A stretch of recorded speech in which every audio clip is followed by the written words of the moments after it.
Hello guys, and welcome to week 2 of our at-home learning. I want to start by going over our weekly schedule together. You should have this at the front of your packet that you could pick up on Friday. If you were not able to get your packet on Friday, please let me know. But I also want to go ahead and tell you that you should be able to do most of your lessons for today on Google Classroom. You might have to catch up a little bit on your vocab, but you should be able to do everything else today. So don't feel too behind. Okay? So this is below. You'll find the schedule to how I would complete my weekly assignments. Last week I had a couple people ask me like, oh, what if I can't do this all in one day? That's okay if you need to move it around. Just make sure you're getting all of it done by Friday. Okay? For this week, again, work you need to turn in is on colored paper. I don't think you have anything due in reading this week or science, actually. We have lots and lots of quizzes next week, but I don't think you have anything this week. So nothing to worry about, unless, of course, you want to. All right. So if we look at Monday, we're going to start with vocab. And we have new vocab words this week. Those are in your packet. And your job today is either to make flashcards, like we had last time, or to go ahead and do 3-column notes in your notebook, normal for vocab. So here are your vocab words. If you do not have a packet, you'll want to freeze this right here so you have these so you can copy them down. But this week our words are transform, responsibility, biodegradable, dispose, generate, landfill, obstacle, effect, and benefit. You will also be able to find these words in the Reach packet I printed for you because it has all of the keyword page and the keywords here as well. Okay, so if you need those, you should be able to find them there. And they're also here. Okay. Let's see. You have another vocab menu in your packet. As you can see here, the quiz is on 4/28, so that is next Tuesday. So you'll be doing this week on Tuesday, Wednesday, Thursday, next Monday. So again, you'll have 4 activities. All right. And then here is our power write. You're writing about the environment. Okay. So for today, the environment, you're going to go ahead and do your power write. Same thing. When you finish, find someone to read it to, count up your words. The whole thing should take about 5 minutes. I do want you guys to know that this week is Earth Day, and it's coming up this week, so we'll talk about that a little bit. I didn't put it on here, but we will talk about it if we were in class. We're doing a little project because it kind of relates into what we've been studying. All right. We are going to go ahead and today do our intro. This is like a Monday, so you might remember Mondays in class, right? There was a Monday read aloud, and we went through the book. You have this in your packet. I'm going to go ahead and put the Reach book up, though, so we can see it in color. You might have noticed this packet's pretty dark this week. It's because there's a lot of color that normally would go in our book. So I'm going to put this aside, and I'm going to grab our Reach book. Okay. So making comparisons. One of the skills that we're working on right now is going to be making comparisons. So when you compare something, you're saying how they are different and how they are going to be similar, right? So we're going to go and read this. This is called the poster contest, and we're looking to see what we can compare or find differences between these girls and their situations. So it says, the poster contest. Our town had a poster contest to help kids clean up their school. Paula's goal was to win the contest. Claire's goal was to win it too. So they both made their own posters. They used different kinds of crafts. Paula's was a lot of words, but Claire's was a lot of photographs. When they saw their separate posters, they knew something must be done. They combined their work together. It was perfect, and it won. All right. We're going to talk about them in just a moment. On this page, we have some of our keywords. Biodegradable, dispose, generate, landfill, and transform. These are not all on your list this week, but some of them are. Okay. Consequence. Actions cause consequences. So you can think of this as like a cause and effect, right? Consequences get caused. Here's the thing. Consequences. Typically, we think of a consequence as a bad thing, right? Having an overflowing landfill is not a good thing. That's a negative consequence. But you can have positive consequences, too. If you study and practice your vocab every day this week, then a consequence of that is you will get a good grade, all right? So I don't want you to think of consequences as being only things that are bad. We've had this as a word in the past. I just wanted to remind you of that. So, action. What happens when we generate too much garbage and do not dispose of it properly?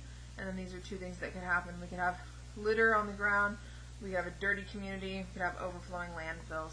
And we even could see we'd have some animals eating the trash, which would not be good. Down here we have an action. What happens when we dispose of garbage and transform it into something else? So this would be them turning it into things. You'd have a recycling bin. It's going to look really nice out here. The landscape's clean. We could make biodegradable materials into compost. All those kind of things. I know during coronavirus, a lot of families in the U.S. have started gardening. And this would be a great time to look at your biodegradable materials and see if you could also start composting. Especially if you're gardening. Alright.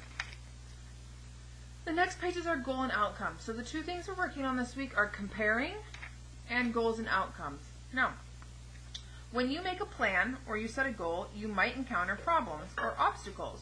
Obstacles change the outcome or the results. We're going to look at the pictures from the song.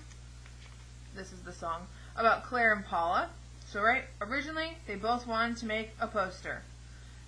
This was their goal, was to win and make a poster.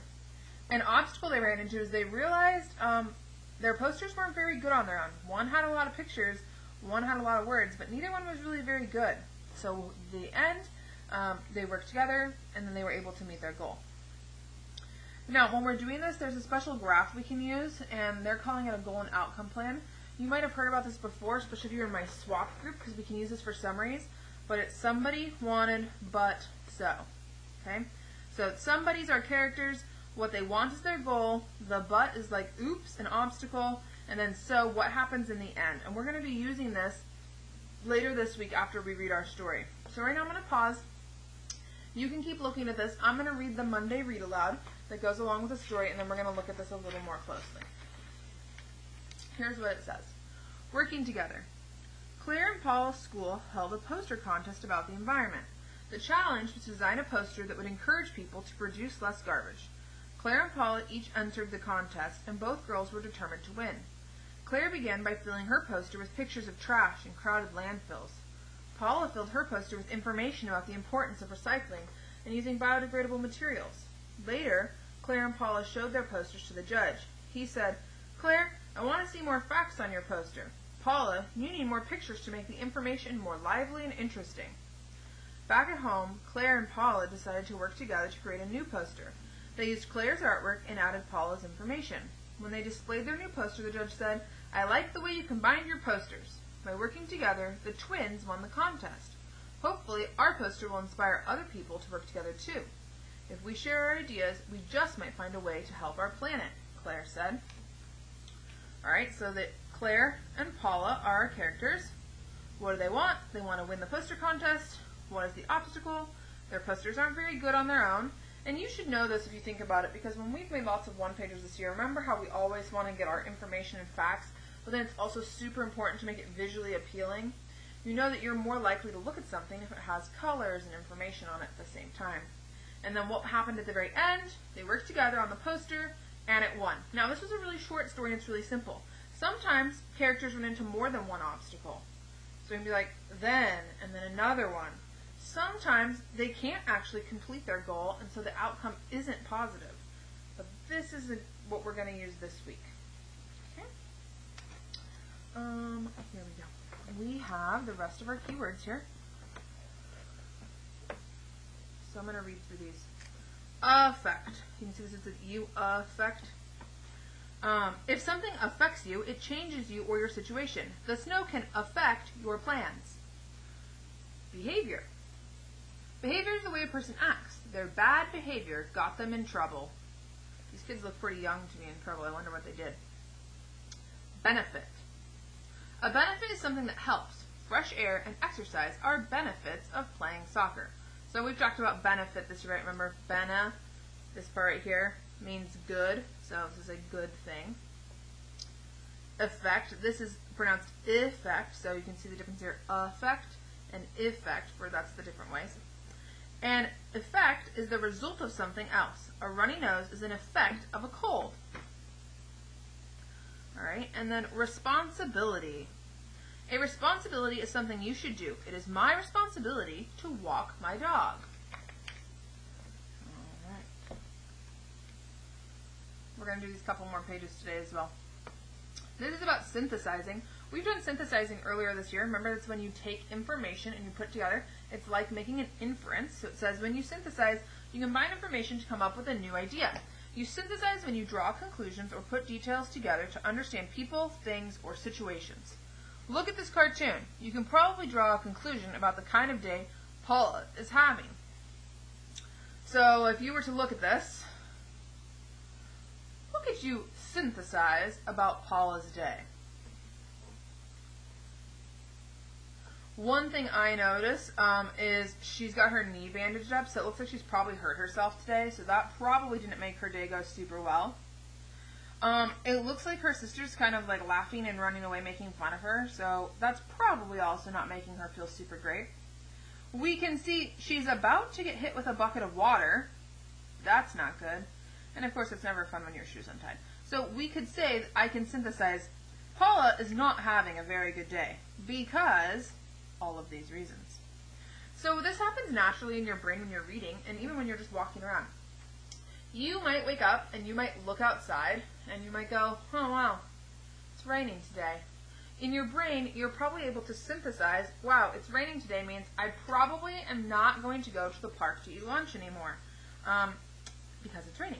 You do this all the time in your life naturally, and you also do it when you're reading, and good readers do it all the time. So it says when you read, you draw conclusions too.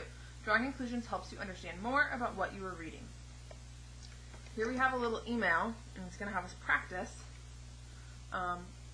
making synthesis. Okay, so it says, "Hi Grandma, you'll never guess what happened. Paul and I entered a contest to make a poster about keeping our town clean. The winning poster will be sold, and the money will benefit the recycling program. I really wanted to win, but I wondered if competing with Paula would have a bad effect on our relationship." So the sample says, I read Claire wanted to win. I also read, but she's worried about competing with Paula, so I know she'd be happy if either one wins.